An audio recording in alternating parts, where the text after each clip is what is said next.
Another Friday morning rip. Coffee rip. Sorry, not sorry, freaks. Are we actually live? I think so. I I followed former ride or die freak Carlos because we were doing a coffee rip, so I followed him on Twitter. Felt like it was fitting. Oh, look at you handing out follows. He's part of the pro morning rip contingent of freaks. Well, Carlos, I hope you're with us now. I'm sure you will be soon enough. He better be. If he doesn't fucking join this live chat during our morning rip, uh, then I don't know what the fuck is going on. I'm tired. It's been But a yeah, long week. freaks, don't get used to the morning rips. We're not this early afternoon rips are the standard. Morning rips happen when me or Marty have something that we have to do. Yes, this week it's on me. I had to make a trip to Dallas and was unable to allot time yesterday, unfortunately. So we're here on a Friday morning, and we're here to talk about why bear markets are for fighting. The fighting is vicious out there this And week. you had Austin Bitcoin Club. And I had Austin Bitcoin Club. Hey, the grind never stops, freaks. I got in from Dallas around 5:30, came straight to the Commons for Austin Bitcoin Club. Great time last night. Shout out to Michael Atwood and crew who have taken the Austin Bitcoin Club by the reins and are riding that bull in the bear market. Very lively discussion about running the numbers. Parker led a panel with myself, Pierre. God, Pierre. Pierre's rants are epic. Once you get Pierre going, he doesn't stop. If you don't recall. Best in the business. Yeah, it was hilarious at the Bitcoin Takeover event earlier this year around South by Southwest. He went on for like 45 minutes straight, and last night was no different. And then Matt Hill joined us as well. Yeah, it looked like you guys had a great time. I mean, we had it was a big week for Bitcoin meetups. At least in our two hoods, we had our second Bitdevs 2 days ago at Bitcoin Park in Nashville, and then we had an open house at Bitcoin Park yesterday that had over 100 people there supposedly. Fortunately, I was not there yet. I get back to Nashville next week, but I heard vibes were very high. Vibes were very high, so. Love to see it. Bear markets, meetup game is still extremely strong. Lots of people showing up, lots of people building. And it doesn't Absolutely stop. love to see it. It doesn't stop. Next Monday, 3 days from now, 6 o'clock in Philadelphia at Fergie's. We have the first Bitcoin Jawn meetup. I'll be there. I'm flying to Philly for the day. You're flying just for the meetup? Just for the meetup. I mean, it's my hometown. You know, Look at this. I can't miss the first Bitcoin meetup in Philadelphia. I got to be there. Look at you. Marty, I always tell you, you got to travel less. Believe me, I've got a lot of travel debt to make up for at home. Hopefully, this is the last flight I have for some time, but I don't want to. Yeah, I'm gonna sit tight for a little bit. Yeah, this might be a P Clown World call for me, so I'm gonna temper my expectations. But yeah, if you're in the Philly area, Bitcoin Jawn, you can find them on Twitter.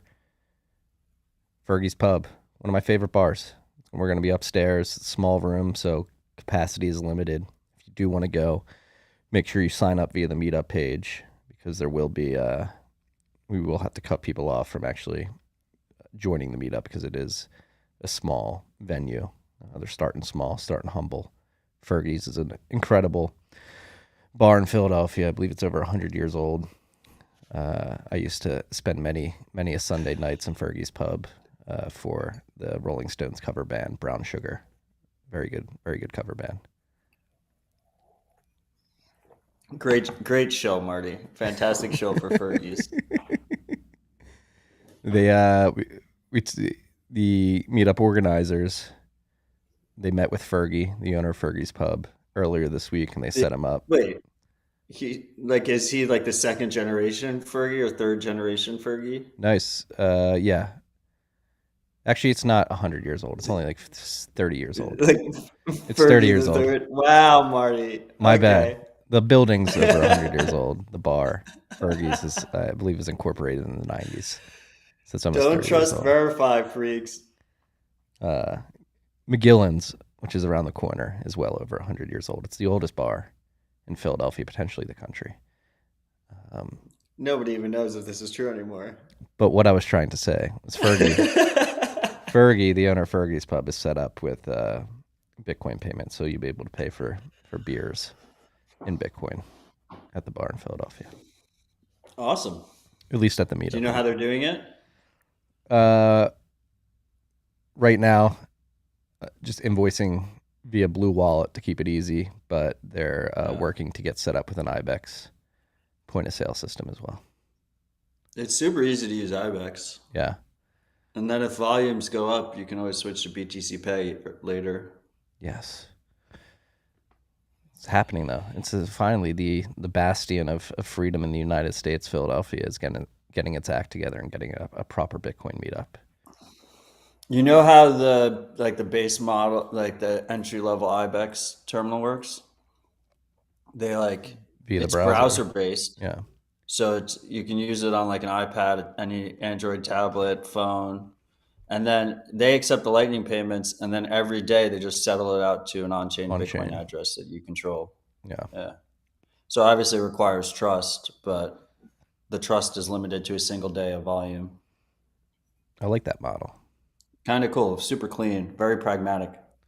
Shout out to the IBEX team. Disclaimer, 1031. Invested in IBEX, but it's a great product. Indeed. Proud to support them. We have a tight rip today. You've got to get on the road, get back to Nashville. So let's jump into it. We're here, we're meeting, we're ripping, and so is Bitcoin. Ripping. It's approaching 21,000. It's at 20,965 cuck bucks. One cuck buck's going to get you 4,770 sats. 4,770. The volatility is coming, Marty. It's gonna rip in one direction or the other at some point. Hey, maybe it's ripping up. Don't hold your breath, freaks. But we're currently sitting at a 402.5 billion cuck buck market cap. We are at block height 761,698. We are currently 350 blocks away from the next difficulty adjustment, which should be Sunday. And as of right now, it's looking like it's going to be a relatively flat adjustment, but it will be negative as of right now, negative 0.3%. Blocks have been coming in at 10 minutes and 1 second on average. Since the last adjustment, there are currently 12,103 transactions in Clark's mempool. Samurai unspent capacity number go up week on week, currently sitting at 5,679.28 Bitcoin in unspent capacity. That is 119 million cuck bucks on the dot in unspent value. Negative difficulty adjustment. Miners could use it, but it's not a big one. When does the difficulty adjustment happen? 350 blocks around Sunday at some point. Did you see all those blocks come in yesterday? No, but Everyone's freaking out that there was a bunch of hash that had just joined the network, but it really was most likely just miner luck. It happens sometimes. Miners get a bunch of blocks in a row. Yeah, variance. But mempool, at one point, mempool was showing the hash as 320 exahash. Oh, lovely. And everyone on Twitter was freaking out. Oh, Carlos is here. Glad you could make it, Carlos. Carlos, we were talking about you earlier. Hash rate, according to mempool.space, is currently 264.6 exahash a second. Yeah, the mempool's been getting busy. I sent a transaction and didn't pay attention to the fee. I think I just have one sat per byte fees hard-coded into one of my wallets, and I sent a transaction. It took like 7 hours to confirm. Damn. An eternity. I was actually needed to move it too, and I didn't have RBF. Too bad you didn't have RBF enabled. I had to wait. Should we start there? Bear markets are for fighting. We're fighting over RBF right now. I mean, we're Well, not. we could start with the day after last rabbit hole recap. You decided to tweet out that Mandibles is fake. You realize it's a fiction book, right, Marty? Yeah, that's why I tweeted that. You like woke up in the morning, rolled over in bed, and just tweeted out Mandibles is fake. Mandibles is fake. Well, I was thinking about. You should read it, Marty. I know. I have read it. You've read it to me aloud, essentially. You're living it. We're living it, Marty. No, we're not, because Bitcoin is succeeding. Okay, well, obviously. Don't read too much into it. I saw that Lionel Shriver's husband's on Twitter. I saw some freaks tweeting at him. I have 4 different freaks working different paths to her. We're gonna get her. Do you know she says Inter-Cabal Squabble on page 47? No. You're fucking with me. I just want you to read the fucking book, Marty. Did you see the Inter-Cabal Squabble instance this week? Which one? Jerome Powell was on a conference call with Christine Lagarde, Augustin Carstens, I believe the leader of the IMF, and the governor of the Bank of Japan, and all other central bank leaders were pushing for something. I forget. They were talking about how policy is like affecting the energy crisis, and we should be like central bankers should really be cognizant of the effects of their policies. And everybody except for Jerome Powell was really like saying, "Hey, we need to cool down with the rate hikes." And Powell was like, "No, we're not stopping." So there was some confrontation there, a potential signal that the Inter-Cabal Squabble may be going on. It's 1 verse 5 on that call, and Jerome Powell. I mean, if we're going with the thesis, Jerome Powell versus the rest of the central banking entities in the world, that was a conference call where it was him versus the others. They had conflicting views. We've got Slim Shady. Not surprising. We've got Slim Shady on Twitter calling out the Inter-Cabal Squabble. It's happening. They're squabbling. They're squabbling. Bitcoiners are squabbling too right now. I've never seen him on Twitter. I guess, of course, he's on Twitter. Everyone's on Twitter. Is he going to pay $8 for his blue check? Slim Shady? Yeah. I don't know. I wonder how many of the Twitter employees that are getting fired today will still go ahead and pay $8 for their blue check. Probably an overwhelming majority of them. Thank you for your service here at Twitter. $8 a month. I would pay $8 for additional paid features if I could choose not to have a blue check. Like, I don't want a blue check. Neither blue do I. A short Bitcoin. Like, I've already been paying $3 a month for Twitter Blue to post longer videos, and I like that feature. Just for longer videos. Yeah. But I would like to pay in sats. I think I'll hold my line on that. I would too. What do we think? Is Elon about to ruin Twitter? Because my bigger issue is if some of the features there are like promoted replies and stuff. It really incentivizes. It like hurts people that don't pay, and if those people have to pay with credit card with the billing address and whatnot, they could get prepaid cards. Hopefully, they don't block prepaid cards, but I feel like advanced features should not be limited to people who dox themselves. Like, the reason Twitter is such a powerful medium is because people can have can choose what they want to reveal in terms of their identity when they use it. I mean, Twitter's already kind of a mess because they basically force phone numbers, even though you can sign up without a phone number. If you don't have a phone number attached, they like make your life living hell and constantly suspend your account and whatnot. And Elon's never been a big fan of privacy. So I could see it just getting worse on that front, but can't be much worse than the previous owners. We'll see what happens. At least it'll be interesting. Yeah, we shall see. I was listening to No Agenda episode from yesterday on the way in, and Adam Curry's theory is that he's just going to try and turn it into WeChat, which would not be good. Yeah. Yeah, like we don't want to emulate WeChat or TikTok or something. Yeah. We'll see. But it is hilarious. Someone like Stephen King complaining about paying $8 a month, $96 a year when he's worth $600 million. Yeah, it is this weird tug and pull because inarguably, I mean, I would not be sitting here today with you without this piece of software. Yeah, we met through Twitter. Yeah, it has provided immense amount of value to my life, and I can easily justify paying $8 a month for the value that the platform provides. But again, the strings that come attached with that $8 a month, particularly around verification and who's allowed to say what and how people interact.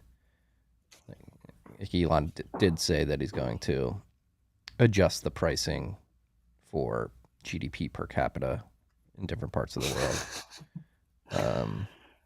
Whatever that means. I'm going to sign him with the VPN and just pay pay the prices of a developing world country. Yeah. That's why I think there's going to be massive KYC attached to all this shit. I think they decide to combat the spam and everything with just KYC everywhere. I mean, Jordan Peterson was calling for it. Hopefully I'm wrong. Unfortunately, we have Noster, JB55, Fiat Jaff, and all the other contributors over there building Noster. Do you see Noster November is happening right now? Yes, Noster. Where they leave Twitter and they only do Noster. Yes. They're all hanging out on so Damas that's awesome right now. To see. Actually met a freak last night at the Austin Bitcoin Club meetup who is working on Damas on the front end. So he's helping them build out the front end of that app. And free freaks are unaware, Damas is a Twitter-like client that runs on Noster. So you have a very similar experience to Twitter. You put your thoughts out there. You can reply, retweet, all that stuff. But also has Lightning Network payments enabled and stuff like that. So shout out to the freaks doing Noster November, JB55, and others. Doesn't seem like Fiat Jaff's participating because I've seen him tweet in the last few days. No, but he is one of the main contributors to Noster. I think he's the creator of it, isn't he? I think so. I think you're correct. Yeah. Shout out to the Noster freaks. Yeah. Yeah. So, yeah. Yeah, I think, I don't know. I'm not going back to Twitter. I don't have a good feeling about the direction that's being forced in with this $8 per month for verification, and then that gets you prioritized views, and that just makes me feel icky. I'm kind of a fan of chaos, so I'm excited to see what happens. Yes. Like I said, the last owners, it just felt like a slow rolling death of Twitter was happening. So if it's either a quick death or a success, that's more exciting to me. And if they fuck it up really hard, then maybe it's actually finally time for a censorship resistant distributed alternative. But we'll see. We shall see. I don't want too much hopium there because it's network effects are real, and we'll see what happens. Yeah, it could be a forcing function too. Yeah, like you just mentioned, forcing function to push us into these more distributed apps. We shall see. Just want to let you know your internet is lagging in and out. So I don't know if you want to. I think it's your internet. Really?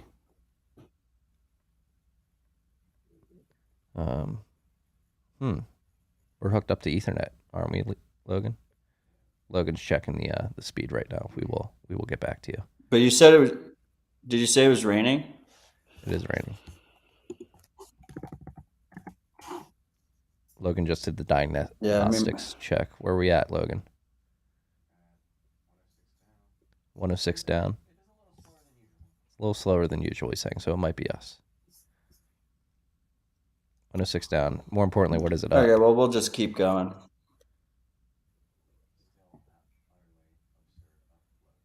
Still utterly absurd upload speed, so who knows? Bear markets are for fighting. Let's start with LND because that's a critical. Everyone who's running an LND node needs to update again. Yes. First and foremost. So this is our boy Burak is back. Came back this week. If you freaks don't remember, earlier this month, I believe October 6th, Burak made a TapScript multi-sig 998 of 999 transaction, which broke BTCD, by extension LND, since BTCD is a dependency of LND. This caused a lot of debate. Like, oh my gosh, what's going on here? BTCD doesn't have a lot of review, and people focused on that alternative implementation of Bitcoin. And LND obviously has a dependence on it. What does that mean? It seems that the first test that Burak ran with this 998 of 999 was an honest mistake. BTCD wasn't configured correctly, since taproots merge into core to recognize these large multi-sig transactions as valid. This week, Burak sent another transaction. This time it was a transaction that included the opcode op success, and he had 500,001 pushes. No, he had 5,001. No, it was 500,000 witness. 500,000. Was it? Yeah. Thought it was 5,001. 500,001. And then, to make matters slightly more contentious, he put in the op return, "You'll run Core Lightning and you'll be happy." Yes. Which angered a lot of folks.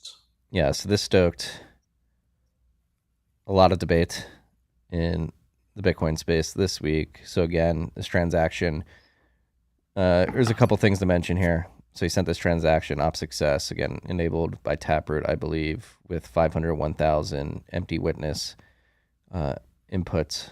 And BTCD, again, did not recognize this transaction as valid, so it forked off the chain. And since BTCD is a dependency of LND, LND became incompatible as well.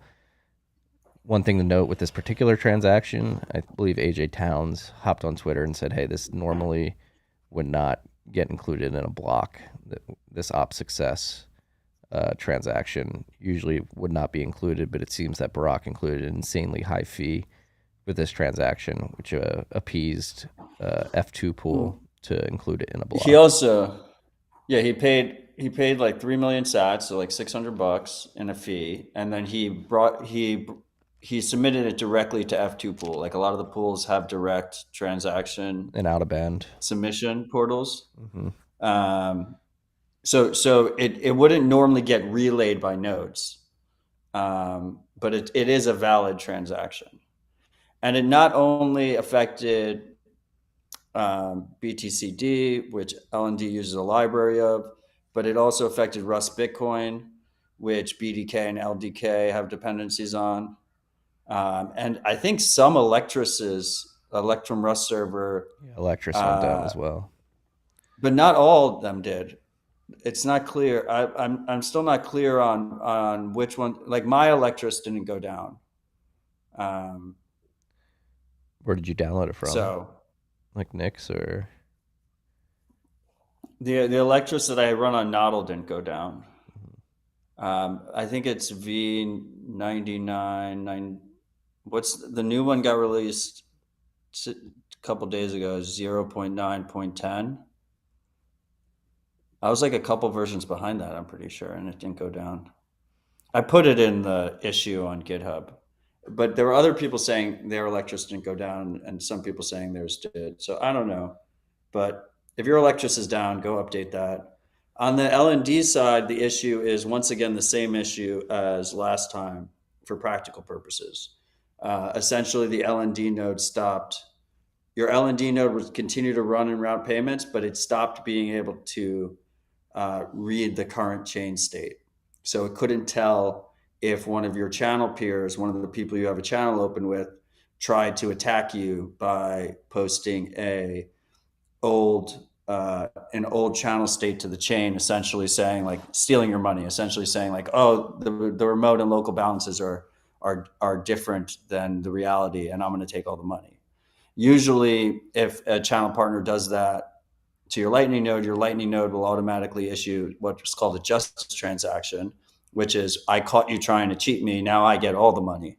So there's a game theory element there as well, where even if this gets exploited, someone has to make the judgment call of whether or not you actually are vulnerable and you're not paying attention. If you have a watchtower that's not borked, that's watching it, right? A separate server that's essentially checking to make sure malicious states aren't posted. And third, that you don't update and come back online before your time lock expires, which by default is 2 weeks.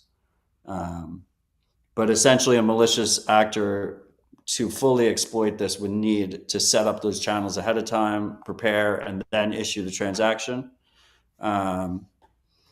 Burak was obviously not trying to steal people's money. I don't think we've seen any reports of actual funds being lost, but it is still a little premature. There might be some zombie nodes out there that aren't updated. We did see there was one case on Twitter of someone who had a failed hard drive that was restoring his static channel backup at the same time the bug went through, and it borked everything for him. But that seems like a massive edge case. Like his hard drive failed and he was going through the restore process as it happened. But yeah, in general, I think we should be grateful that Burak found this issue and brought it to the forefront.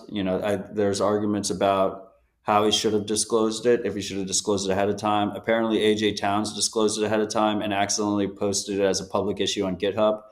So anyone who was watching that would have seen that. It was up there for a week. That was 2 weeks ago. Also, if anyone was looking into Burak's last exploit, if you go into the code, just a couple lines above was this one. So it was to anyone who was looking, it was pretty visible. I personally am grateful that he's looking into this stuff and trying these edge cases. I think in general, Lightning is extremely early. We've talked about many times, it hasn't really existed in an adversarial environment. So I think it's just a really good wake-up call for people. What is the trust model with Lightning? How much risk am I taking?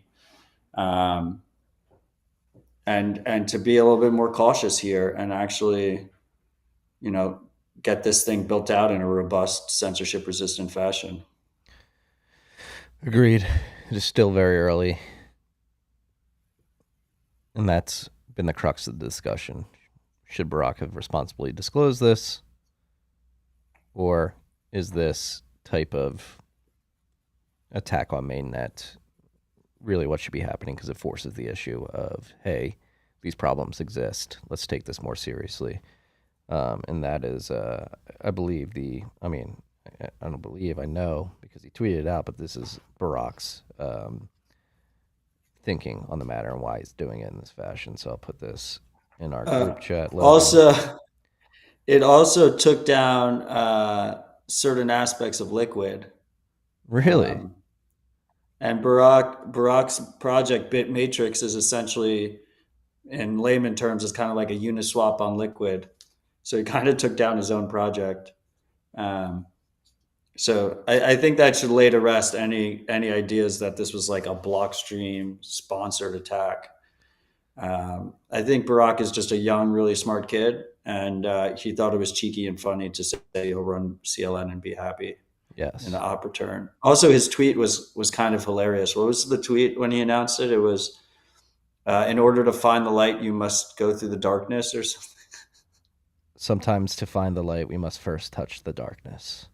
And then he tweeted out this thread a day later. Order exists within chaos as chaos exists within order. I will do what I must to keep the balance in between. Only the balance can move humanity further. And it appears common ethics and have clearly outbalanced the realm of free and open source software.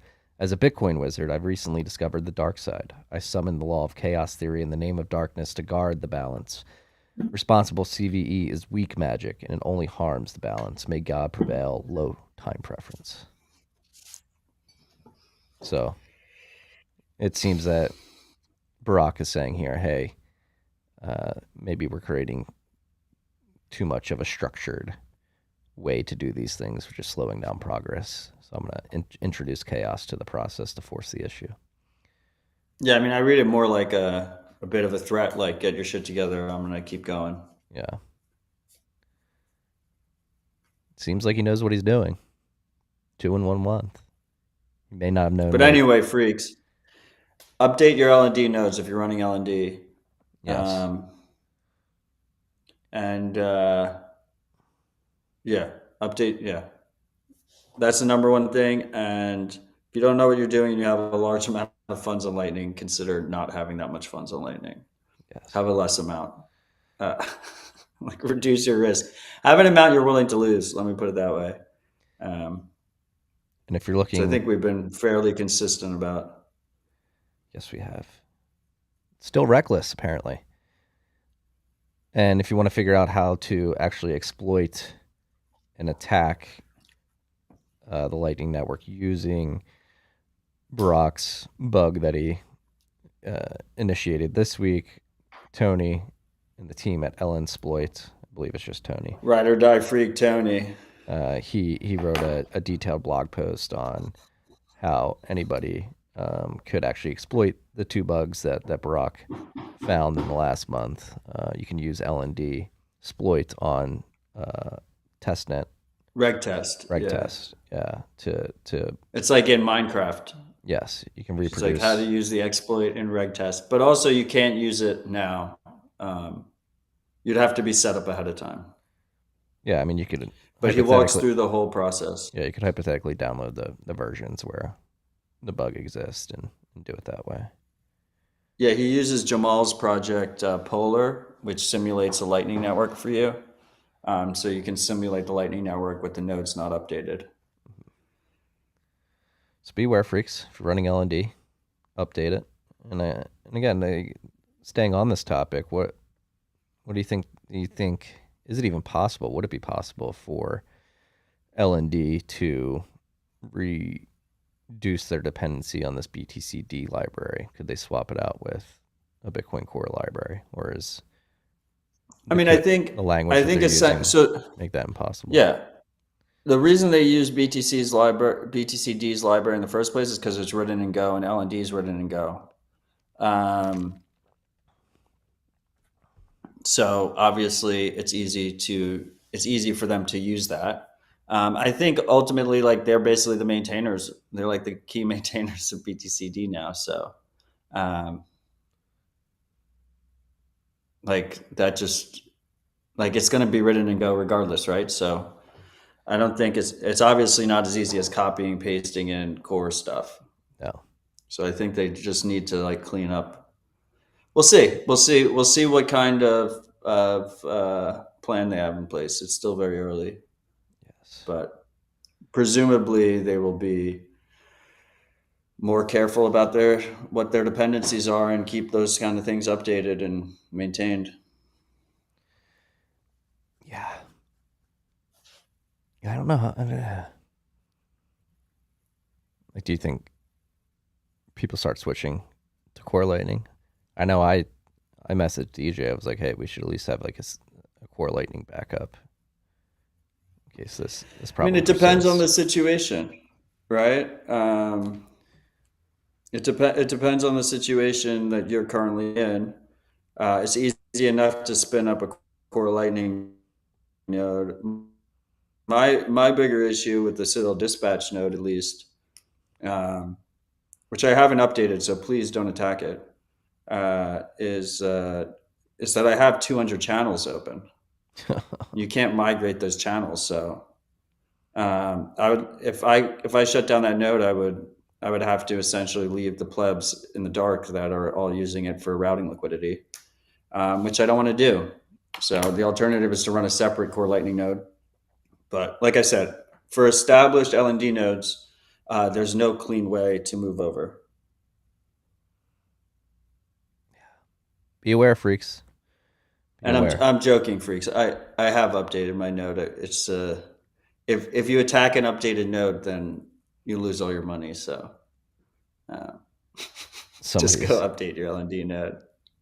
As a channel counterpart, can you see what version of LND your counterpart? Yeah, you can. Yeah. You can. Which makes it more dangerous, right? Because obviously you can see which ones haven't updated. Yeah. But you can also spoof. I was talking to Pierre about this, and Pierre said he wanted more like trap nodes. He wanted people to like have trap nodes that are, pretending they're vulnerable to things, and just when you try and attack them, they fuck you, to kind of give like herd immunity to the rest of the nodes, because it's like you don't know if it's a trap node or if the person actually hasn't updated. I like that. It's like a thought that was kind of a cool concept. It's like a beware of dog sign. Yeah. Well, no, it'd be the opposite. It'd be like a lack of beware of dog sign, but when you go onto the property, a bunch of dogs attack you. Yeah. So then any house without a beware of dog sign, you don't know if there's actually dogs there or not. Yeah. And while we're on this tip too, I was at the Houston Bitcoin meetup last week, right after we recorded, and somebody came up to me after and was asking about the design of the Lightning Network and the security trade-offs, and we got to the topic of watchtowers. What is the trade-off that you engage in with watchtowers? Because the watchtower obviously watches the channel and tries to basically surveil whether or not your channel counterparty is trying to steal funds, and then it says, hey, you're trying to steal funds. That's illegal justice transaction. But how does it actually, does it just notify the channel party getting attacked, like, hey, you're getting attacked, create a justice transaction, or can it do that for you? No. Yeah. The watchtower releases the justice transaction. Okay. But so like, what is the trade-off there? Like, can the The watchtower justice steal the funds transaction- at all? No. No. The justice transaction is already signed. So every time a channel updates, both counterparties are essentially signing a new, it's a 2 of 2 multi-sig, right? Mhm. Every time there's a channel update, both of the two parties are signing a new transaction with the updated channel balance. And then both sides have a signed justice transaction already. So it only goes to their addresses in both situations. And So the watchtower is basically keeping a copy of those signed transactions, so they can tell if there's an old signed transaction that's broadcast to the network. And if that happens, then they broadcast the justice transaction. Yes. So the watchtower has the ability to broadcast on your behalf. Okay. Yeah. Yeah, that's the whole point. Yeah. Your node goes down, but the watchtower is still up. Then the watchtower can do the justice transaction for you. And the nice thing about watchtowers is you can't tell if that node has a watchtower set up. So it gives that herd immunity type of situation where it's like, okay, most people probably are not running watchtowers, but there's no way for an attacker to know if they are or not. Mm-hmm. So it kind of protects everybody to a degree. Yeah. Yeah, I was. Well, anyway, trying to explain that. I think didn't have that particular detail in mind.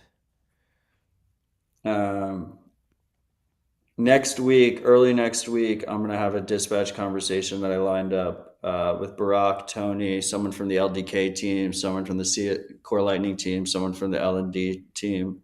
Hell yeah. So that should be an interesting conversation. You're going to get roast beef? Working on it. Let's go, Lalu. Lalu, if you're listening, I would love to have you on. It'd be a great conversation. Yeah, that's going to be a very interesting conversation. It's conversations. I basically have everyone. I have everyone confirmed except someone from the LND team. So I would like someone from LND there to represent. This is an open call out. I think regardless of where you stand on all this, one thing is we need open communication between all the different implementations as much as possible. So yeah, it's the one thing that worries me about this type of attacks. Like if people just get so pissed off they become insular, be like, we're not going to cooperate at all. But exactly. Hopefully it's so I want to have a nice, friendly, productive conversation on dispatch. Lalu, let's do it. The bear market. Next debate. Bear market fights wage on.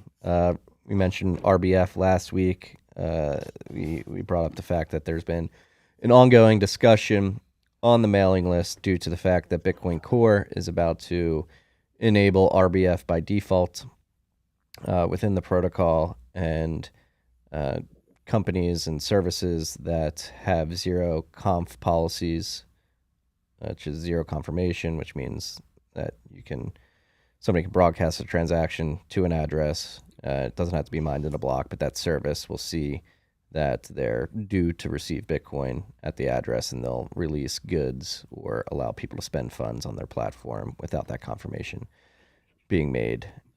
And this implementation. When you receive Bitcoin, your wallet will instantly tell you Bitcoin is on its way, Yes. but it's not confirmed yet. It's not in the chain yet. Yes.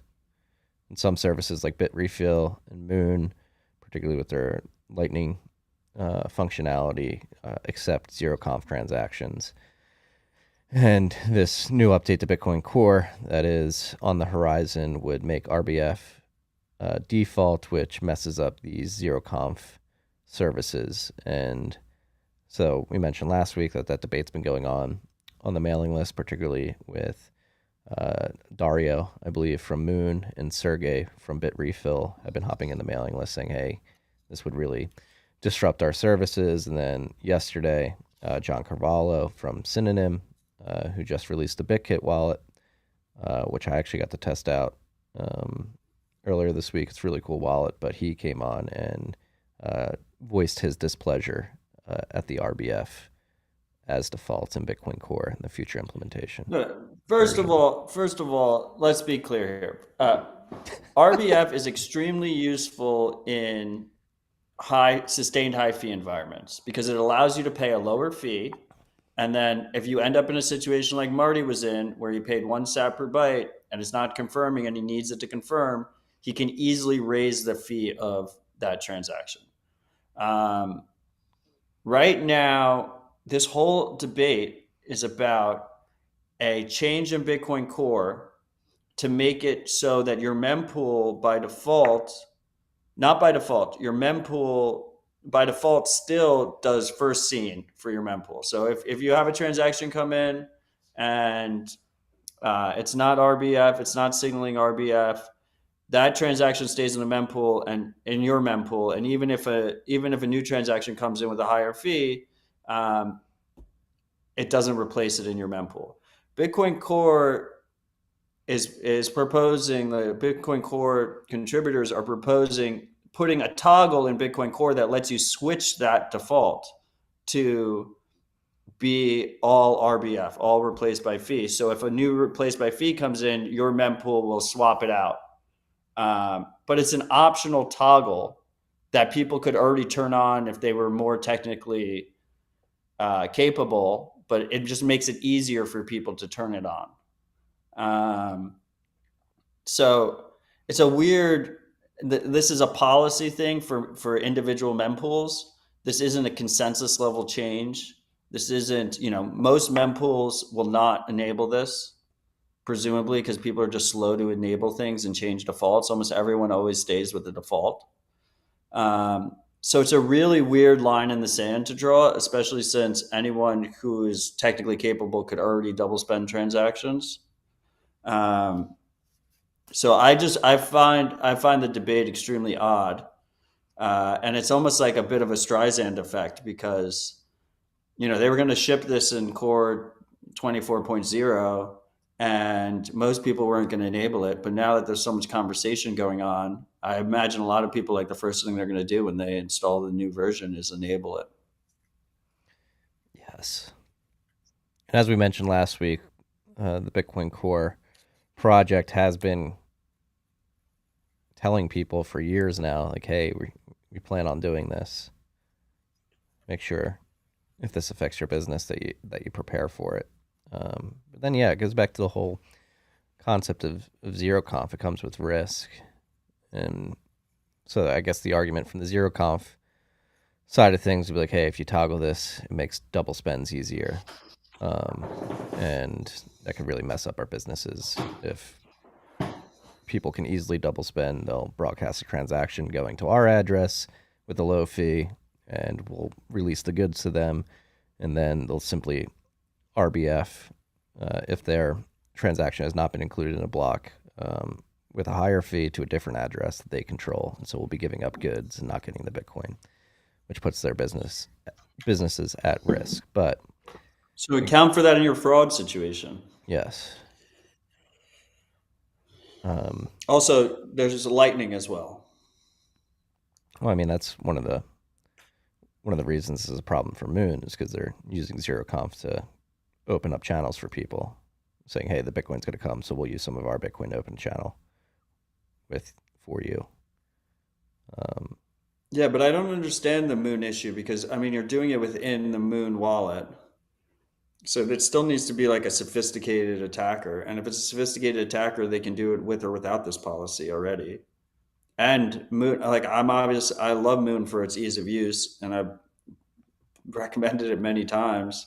But like the way they interact with Lightning is they essentially, every Lightning payment has an on-chain transaction, whether you're receiving and they're swapping it on-chain for you to store on-chain, or if you're sending and they're taking on-chain and swapping it to Lightning. So, I mean, they're well aware that anyone that's paying attention is well aware that can't sustain itself in a high fee environment if fees go up.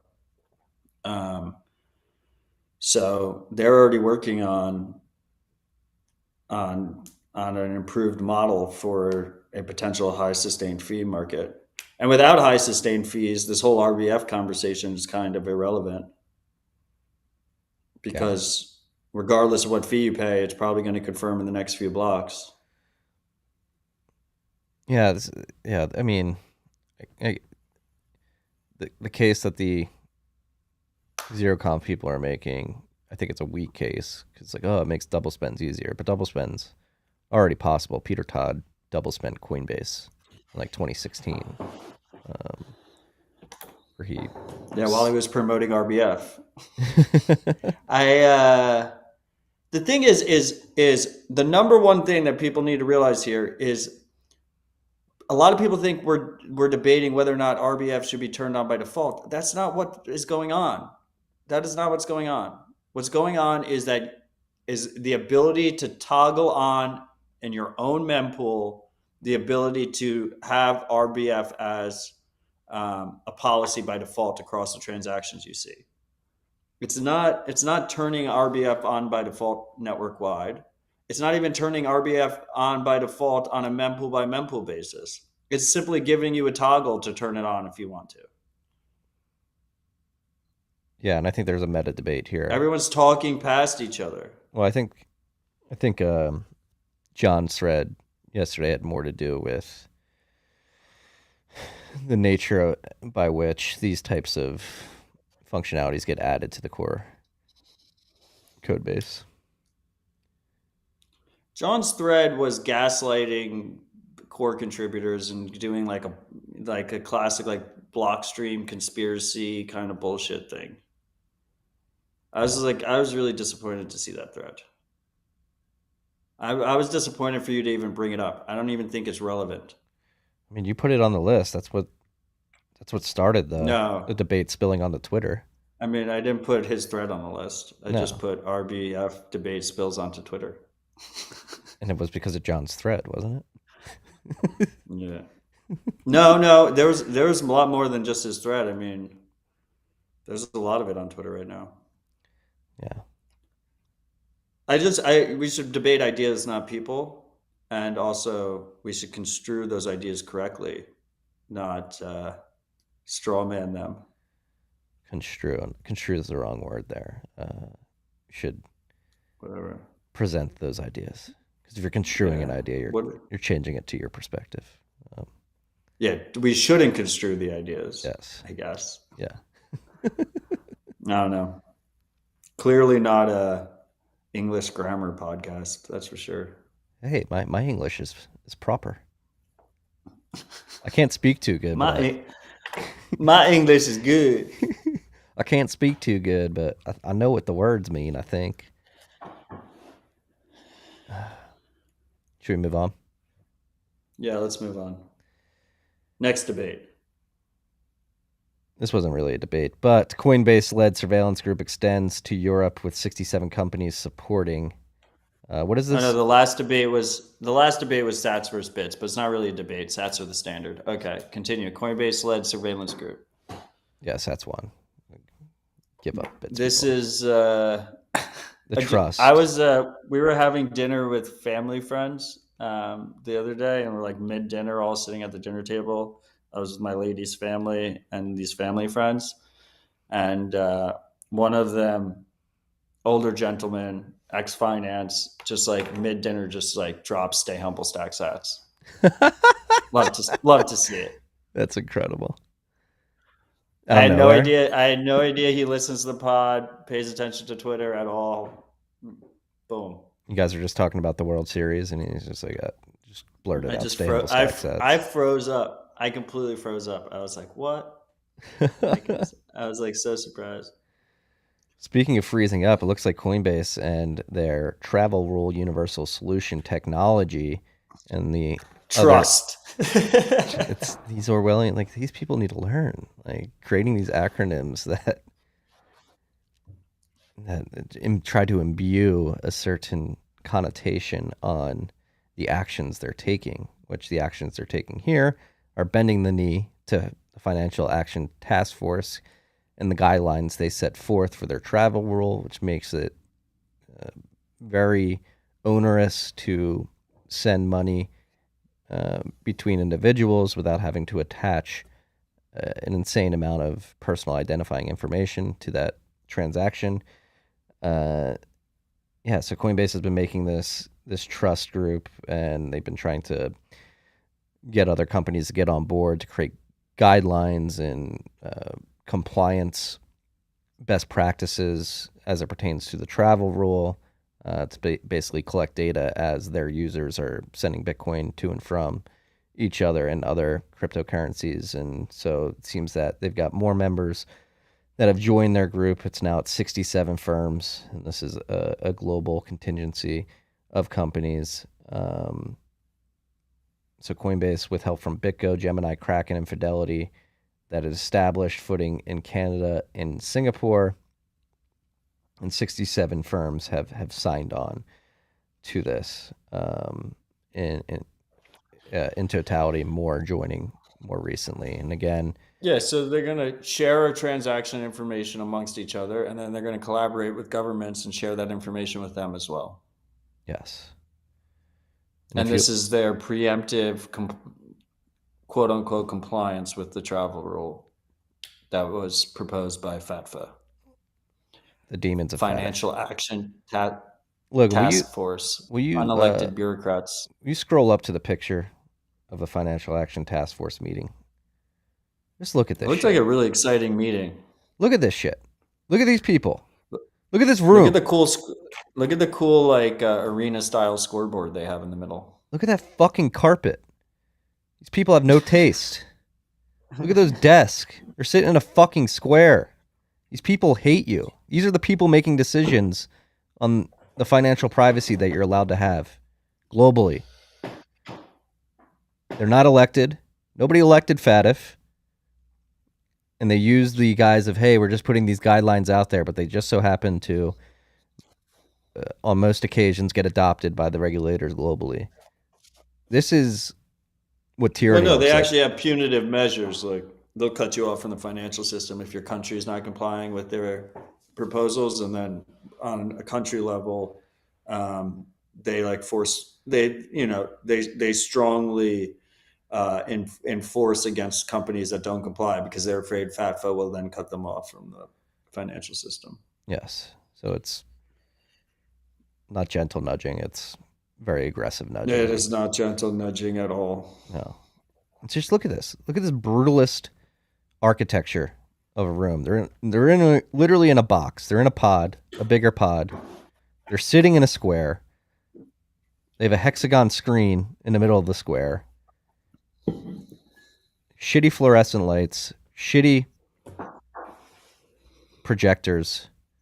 These are the people making decisions about how you can send and receive money without having to give up all of your privacy. They want to control you. These are the people that want to control you. Look at how ugly that room is, a microcosm of how ugly their policies are and how ugly their intent is. These are the people who want to control you. Look at this room. For those of you listening, I described the room. It's insane to me. It's insane to me that this I think they're pretty aware you just described the room. This is how these decisions are made. Look at all these people. They're all old. A lot of them balding, all suited up. I don't understand how this is relevant.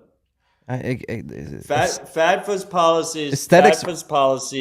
Aesthetics matter. Policies claim to stop criminals. They're not effective at stopping criminals. What they do is they put honest users at risk, honest people at risk, and they cut people out from the financial system. They hurt financial inclusivity. And the real goal is full surveillance of everyone's transactions. They say the goal is to stop criminals, but the real goal is to keep the remaining 99% in line and surveilled, not stopping that 1% of criminals. And that's the issue with FATF. The issue with FATF is they straight up lie about what their goals are. They do not accomplish those fake goals at all, and instead they have a much darker goal of total financial surveillance of law-abiding people all around the world. Yeah. And again, get back to the root of the issue. This is an unelected regulatory body. Nobody elected these people. If you care about democracy and voting, I mean, the FATF is proof that voting doesn't matter. These demons are going to erect these agencies and these alphabet soup bureaucracies that really control your life. We have midterm elections coming up next week, and everybody is debating, is it going to be a red wave, or the Democrats going to... It doesn't matter. That's all a clown show. Fugazi. That's the bread and circuses to get you divided and fighting amongst each other. Red team, blue team. They don't fucking matter. FATF, these unelected people over in Europe, make all the rules for your financial system. And then the red team or blue team, doesn't matter who gets voted in next week, they're going to have to bend the knee to these unelected officials. It's all a fucking facade. This is where the real power is emanating from. Fuck FATF. We'll move on. And Marty is right. The carpet is really hideous, but I also just don't like carpets in general. Yeah, hardwood's much better. Hardwood maximalist here. Cashapp. We've got two Cashapp things to talk about because I think something happened right before we came on air that you did not have on the list. But Cashapp sold $1.76 billion worth of Bitcoin in Q3 2022, which is down 3% year over year. It's a bit of a up in Bitcoin terms, though. Up in Bitcoin terms, more sats bought, less in dollar terms. But even though it's less in dollar terms, only being down 3% in a year in which Bitcoin has fallen by 70 to 80%. That's pretty bullish. Yeah, it's pretty impressive. Yeah. Particularly since most people buying on Cashapp, like the people that bought the $1.76 billion worth of Bitcoin, are smaller stackers that tend to withdraw relatively quickly. So it's more representative, I would say, of this distributed stacker foundation. Yeah. Cashapp's been very good at marketing. People are buying Bitcoin. More and more people, the institutions are here, the plebs are here. But while we're on this topic of Cashapp, it is important to note that there are reports of people who have been sending Bitcoin via the Cashapp back to Cuba are beginning to get their accounts shut down for interacting with Cuban citizens. So are they sending it to Bitcoin addresses? Are they sending it to... I imagine. I doubt Cuban citizens are allowed to have Cashapp. Justin, Cashapp censoring... They definitely are not allowed to have Cashapp. Justin... Because it's a sanctioned country. This is from Bitcoin Magazine. Justin, Cashapp is censoring Bitcoin transactions to wallets of Cuban residents due to sanctions. A user report. So this is a user report. Yeah. Look, let's see if it holds any water. First of all, we've talked many times on this show about the dangers of KYC. You're identifiable. information is linked to all of your Bitcoin purchases and transactions that you make on a regulated KYC platform. That is forever. You're never going to remove that information attached to you. Now, if you do use one of these services, the number one rule should be to withdraw ASAP. It should be a one-way street. You buy, you immediately withdraw to your own self-custody. You shouldn't be sending any payments directly from those services because they can see every transaction you make. You should consider using collaborative transactions in addition, such as CoinJoin, to make the forward your forward privacy significantly better. So by default, the way Bitcoin works is it's not anonymous. If you do a withdrawal from Cashapp or another regulated service, you don't use collaborative transactions. They have a pretty good idea of what your future transactions look like and can track you on chain with chain surveillance partners and whatnot that are all over the place, worth billions of dollars.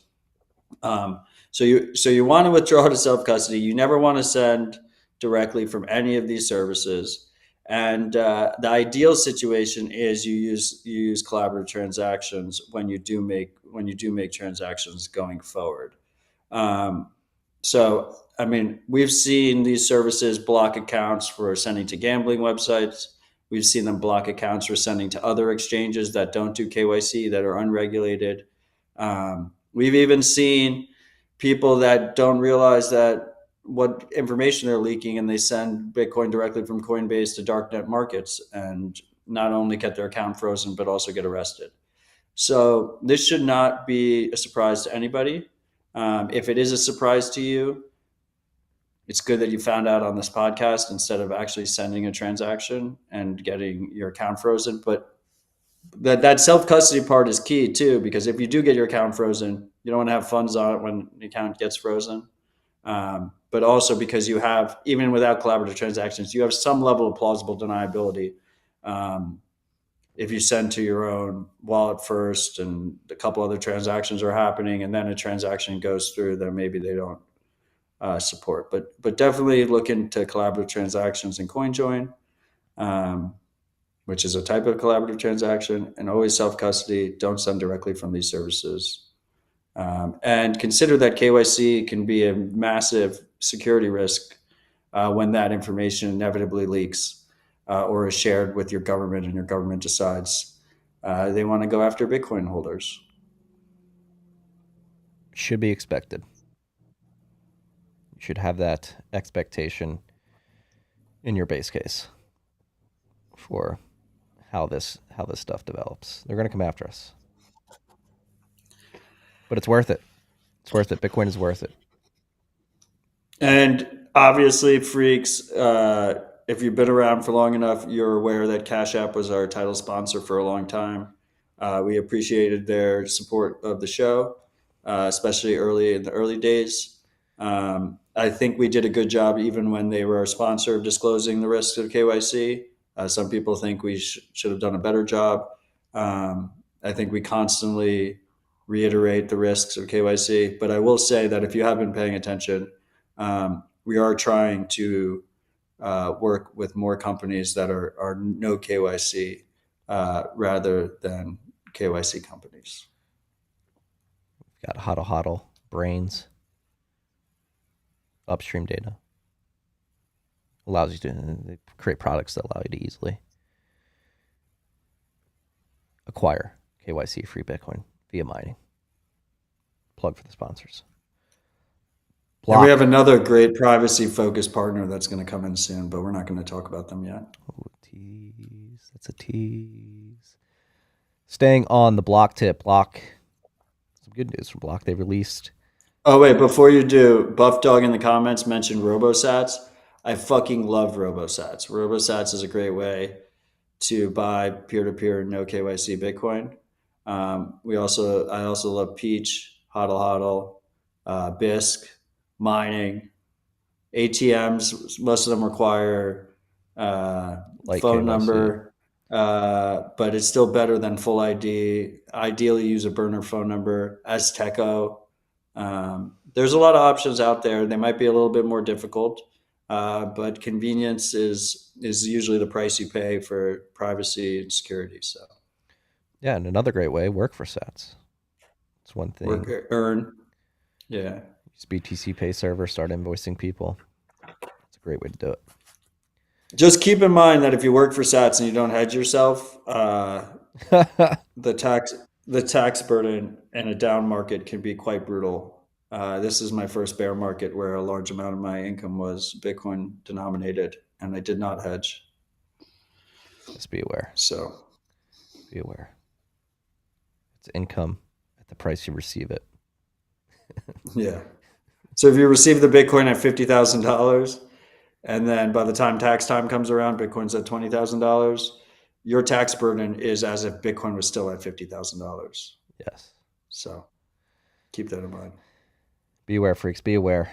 Be aware that Block, continuing on their journey to be very transparent about the products that they're building, particularly their hardware wallet, released another blog post on how they're designing their hardware, and this was pretty in-depth about the particular parts that they're using to build their hardware device. So if you're interested to learn what hardware they're using, how they're thinking from a security and design perspective, they have open sourced that at wallet.build.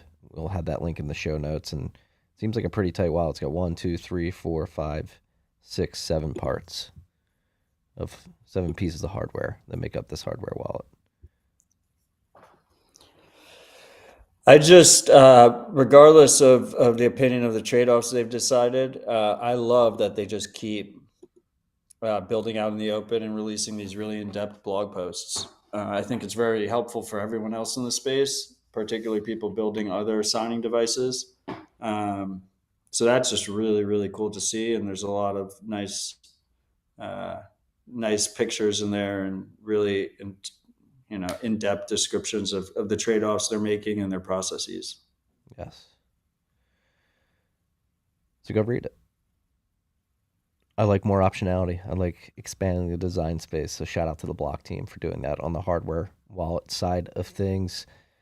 Next on the list, we have software updates. But before that, we're going to read our Boostagrams early because we don't have a shout out this week. And what was particularly interesting about the boost this week is a couple of them were more than a typical shout out is. So I think this may be the first time we've had boost come in.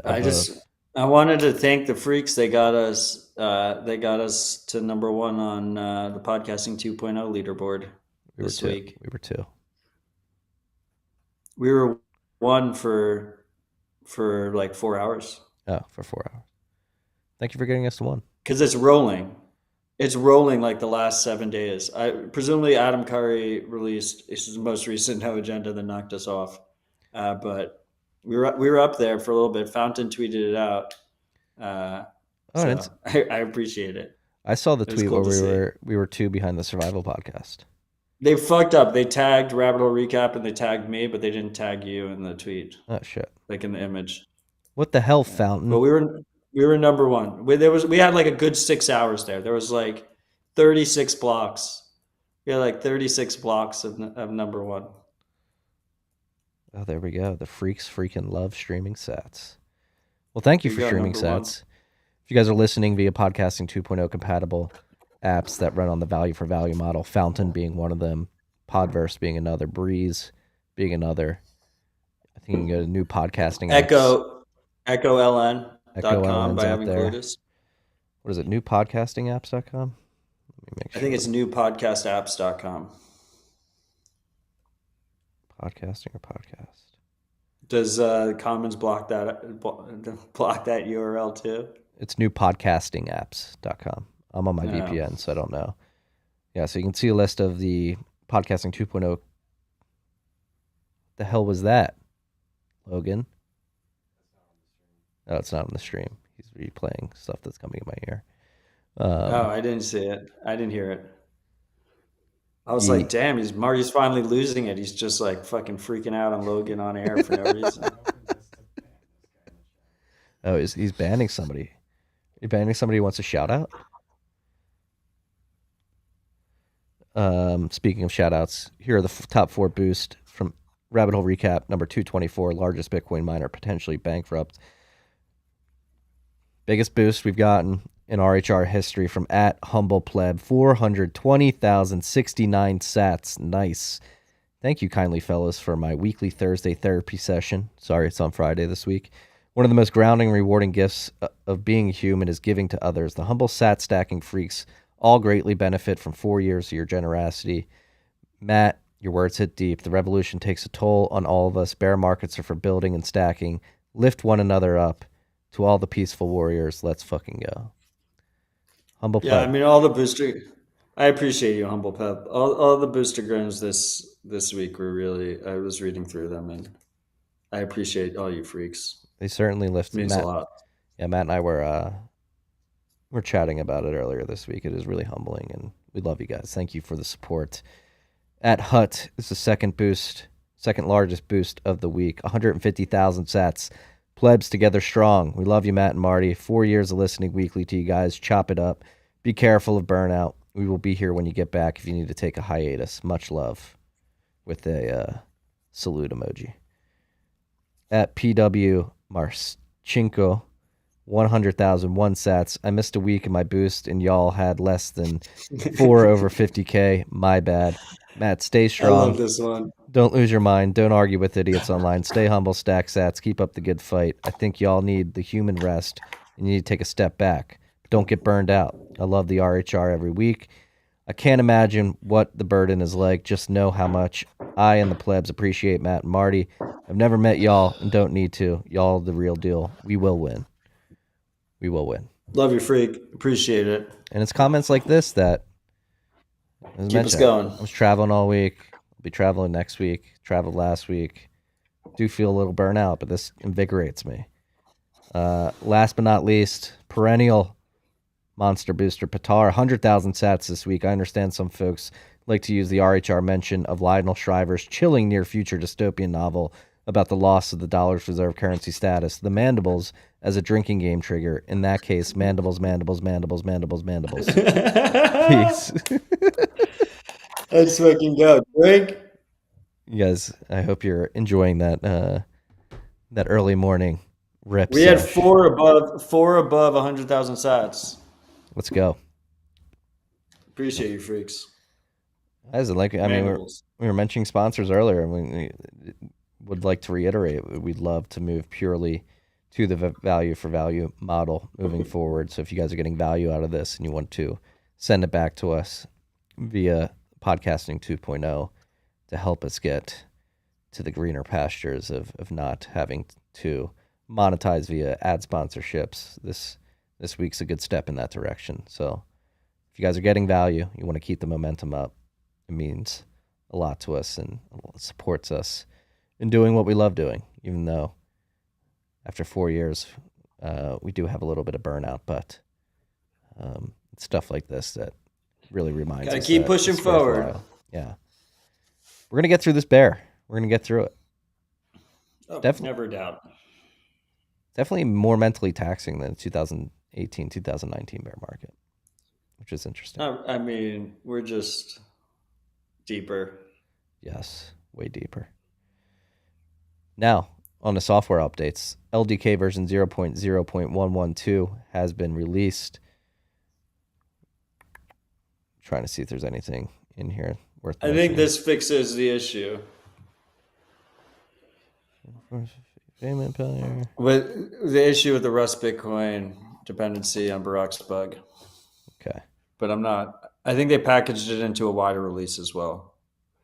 LDK releases have very technical chain logs. This came out on October 25th, so I don't think this is the... But I think this one was not affected. Well, then how would they have... By the bug. How would they have fixed it then? Oh, because they knew about the bug via AJ and fixed it before Burak. I don't know. I know the LDK team released a tweet saying who needs to update and who doesn't need to update, and if you had this, you didn't need to update. So yeah, this is the last version update, so it was 10 days ago. So maybe they took AJ's Maybe they saw AJ's Or, I PR. mean, look, both bugs were very similar. So, um, maybe the way the Rust Bitcoin issue happened, unlike with the BTCD one, fixing the previous one fixed this one too, but I don't know. Yeah. But the previous one didn't take down LDK nodes, is my understanding, or Rust Bitcoin. I don't know. All this stuff is really complicated. Just trying my best. Just be aware. This is the latest version of LDK. Yeah, there's a new version of LDK if you use LDK. There's also a new version of Blixt wallet, version 0.6. I think it's pronounced Blixt. Blixt. Excuse me. I had to. So Blixt has been an awesome mobile wallet for a while. You should definitely check it out. It's fantastic. But the big thing here is they released a version for Mac OS, which is their first desktop version. And I mean, besides like Zap and I guess like Electrum's Python Lightning implementation, there's not really many desktop Lightning apps. I guess Blue Wallet has an app that you can use with LND Hub, but there's not many desktop Lightning apps. I guess Albi is an extension that you can have in your browser that we've talked about in the past. Kind of cool to see that they released a desktop version as well. Yeah, shout out to the Blixt team. It seems like they were away for a bit in their release notes. This is a big update. 9 translations, 9 different languages are now translated. That's massive. People discount that. Like, people want wallets in their local language. Yes. Bitcoin can be confusing enough. Lightning can already be confusing enough. Translations are important. If you speak multiple languages and one of them is English, consider contributing to all these different open source projects. They will love translations, all of them. Yeah, they say we're back and better than ever, but their last release was 25 days ago. So, and then the one before that was in March. So, seems like they're making material progress. In quick order here, if you're interested in Blixt, we will have a link to that GitHub repository in the show notes. Last but not least, on the software updates list, we mentioned it earlier, the bug affected Electrs, which is a personal server that you can spin up, spun out of the Electrum project. It's a fork of Electrum, isn't it? Of Electrum server. It's a Rust. It's Electrum Rust server. Electrum Rust server. So they had version 0.9.10 was released yesterday, and this fixes the mempool fee rate formatting and updated the dependencies, which I believe is in relation to the Burak bug that was introduced to the protocol a few days ago. I still don't understand because my Electrs is v0.9.8 and it was fine, still fine. Maybe people. But anyway, there's a new version of Electrs. Maybe people modded their versions. I don't know. There's something going on there. I don't really know. Got to look into it. Maybe we'll give you guys a recap next week. Moving on, the Tor project releases annual financial statements. They upload all their tax documents and publish a blog post about these documents in order to be transparent. So total revenue was broken down, mostly coming from, I guess, their taxes that they paid. Wait, U.S. governments? No. U.S. government subsidizing Tor? What the fuck? Yeah, you knew this, right? No, I mean, I knew there was like... They're the number one funder. They have been for a long time. Tor's been trying to diversify their funding. Why the fuck are we using Tor? Marty, I thought you were aware of this. No, I mean, I was aware that like there was a lot of theories that the CIA was running. I didn't know they were actually fucking funding it. Yeah, they're funded by fucking DARPA, bro. Oh, shit. So this is 2020 to 2021. The number one source of revenue remains the U.S. government at 38%. They got individual donations up to 36%. Why is they're anybody using trying to Tor? get This is that just a higher. massive honeypot. This is retarded. Holy shit.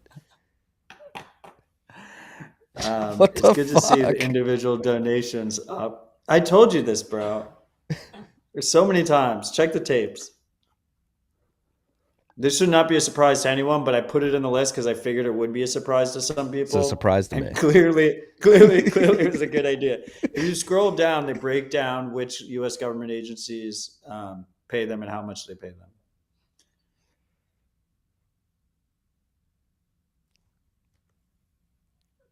Speechless.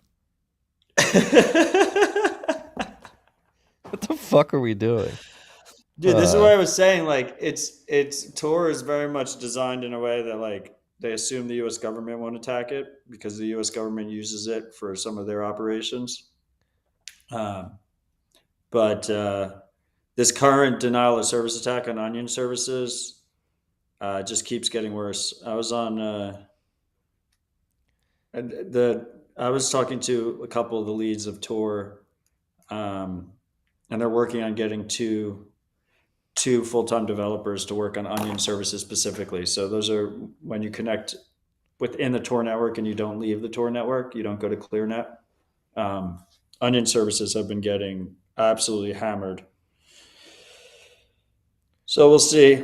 A bunch of Bitcoin companies are stepping in and donating money to that cause. So that's a good, at least on the short term, but I'm not that optimistic that the Onion services issue gets solved very quickly. Tor's a pretty old, relatively bloated project. They're trying to port it all into Rust now. Yeah, so it's just something to be aware of and pay attention to. But we need alternatives, and I think I've been pretty vocal about me needing alternatives for a long time now. Yeah, I'm not surprised to hear that. On to better news. Marty, your reaction there was just one of the best moments of Rabbit Hole Recap history. Just right there, the U.S. government funding 40% of it. What the fuck are we doing? And that's low, dude. That's low. Like they're very proud that it's under 40% now. Historically, I mean, still the U.S. government basically carries the funding, but yeah, they're pretty proud it's under 40%. Like if you look at last year's statement, it'd be much worse. This is last year's, but if you look at the year before that, it'd be much worse. All right. Be aware, freaks. I am now aware. I was not. Even though Matt's told me. I think I just had to see it. I know, it's pretty, that chart is pretty, really hits you hard. It does. You're right in the nutsack. Last thing we have on the list. This is a very good story coming out of South Africa. 1,628 supermarkets in South Africa are now accepting Lightning. And I believe I saw the Akasi team doing a demo, brought a bunch of kids in to one of the supermarkets that now accepts these Lightning payments via their POS terminal. And they were buying so it's kind of cool how it was implemented. So in South Africa, they already have a payment standard that uses QR codes for different apps.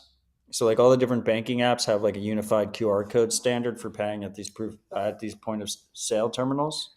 So someone came up with an app and service interface in between called crypto QR. So the store doesn't even know they're accepting Bitcoin. They're accepting fiat through the standard QR method. You scan it with the crypto QR app. It automatically converts that fiat balance into Bitcoin balance and gives you a Lightning invoice, which then automatically opens your Lightning wallet on your phone.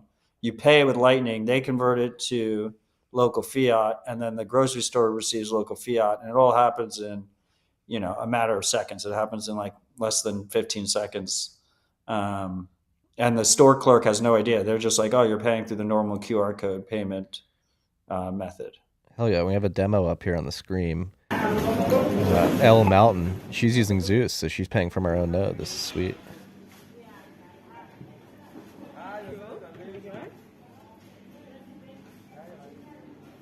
those listening at home, she's got the QR code. She's opening her Zeus wallet. She paid. See how quick it happens? Yeah. Pretty cool. Very cool. So this is one of the largest supermarket chains in South Africa. They have over 1,600 locations. It was tested out in like 10 different locations, and now they're in like 40, and it's going to be available at all 1,628 shortly. Yeah. It's happening. It's happening. How do we fight back against FATF? I mean, I think you did a good job in Amsterdam, really holding your own on that stage with those people who want to bend the knee to them. We need to start just use open source tools, hold your own keys, encrypt your communications. Opt out. Individuals can opt out. The companies are all have guns to their heads. Some of them will stand up. I'd like to see more stand up. Some are standing up. But as individuals, the single most impactful thing we can do is using open source tools, and taking personal responsibility for our actions and opting out of those systems. I think they're kind of going to do the work for us. I mean, I didn't put it on the list, but in the UK, Santander, one of the largest banks, has put a limit on the ability to send more than £3,000 to Bitcoin exchanges. They said crypto exchanges. And I expect to see more of that. I mean, we see banks already making it hard to withdraw cash. Like, go to your local bank and tell them you want to withdraw $10,000 worth of cash, 50 million sats, and they will tell you to go fuck yourself. Maybe if they're nice, they'll be like, you can come back in 3 days and we'll have it ready for you. But after you fill out all these forms, but like, they're already restricting your ability to withdraw what is supposed to be your funds, but is not actually your funds in a bank account, via cash. So it makes sense that it's going to similar controls are going to be implemented in terms of withdrawing via digital cash, which is essentially what you're doing when you send to an exchange and then withdraw to self-custody. So I think they're going to kind of do that work for us. Like, if you want a livelihood that's not completely controlled and permissioned, you don't have a choice but to opt out. And that's going to become even more glaringly obvious to people, particularly as these macro crises unwind and we see more of this house of cards kind of fall apart. Yeah. Prepare now. Don't be complacent. Set up your BTC Pay server. Set up your node. If you're a relatively new freak who's just getting into Bitcoin, you're buying Bitcoin on an exchange, and the whole concept of controlling your own keys seems a bit daunting to you, don't wait to go download a mobile wallet today. Start easy. Download Moon, download Blue Wallet, Samurai Wallet, 2 use, and just begin practicing with small amounts of money. This was I was on a show earlier this week, and it was not a Bitcoin related show. It was a lot of people in Middle America, in an older demographic, listened to the show, and that was my advice. Just, it can seem daunting, it can seem overwhelming, but just go down. It's literally, you just download an app on your phone, you start practicing. It's much easier than many people expect it to be. It does come with a lot of responsibility, but you can get more comfortable with that responsibility the more you practice. So don't sit on your hands and be surprised when the governments of the world make it harder to actually use Bitcoin in a self-sovereign fashion. Start using it in a self-sovereign fashion today. And to the freaks here, that are probably on the more technical side, are freaks, especially the ones who've been with us for years. It's extremely helpful to your friends and family if you walk them through a sovereign mobile wallet. Now, obviously, they're hot wallets. They have hot wallet risk because they're connected to the internet, but significantly better, all else equal, to custodial experience. And it really lights, like, it's so obvious to see the power of it when they receive and send a transaction on a sovereign mobile Lightning wallet, a mobile wallet in general, not necessarily a Lightning wallet. It's pretty cool to see. It'll be way more effective for a lot of people, it's way more effective than, you know, giving them like a 2 hour speech on Bitcoin. You show them it's possible, then let them just like stew on that for 6 to 18 months, and they'll come back and look for you eventually. And you'll be there for them to say, hey, I've been waiting. You're taking the next step. I love to see it. They know where to find you when they're ready. They might just be in the middle of dinner and just drop stamble stack sats on you. This may happen. Tight rip today. You got to get going. We don't want to hold you up. This is a good one. Enjoyed it as usual. As always, freaks, thank you for joining us in a live chat. Thank you for boosting. Thank you for supporting us in our crazy ideas. We're going to defeat FATF. We're going to defeat the demons of the world who want to control us.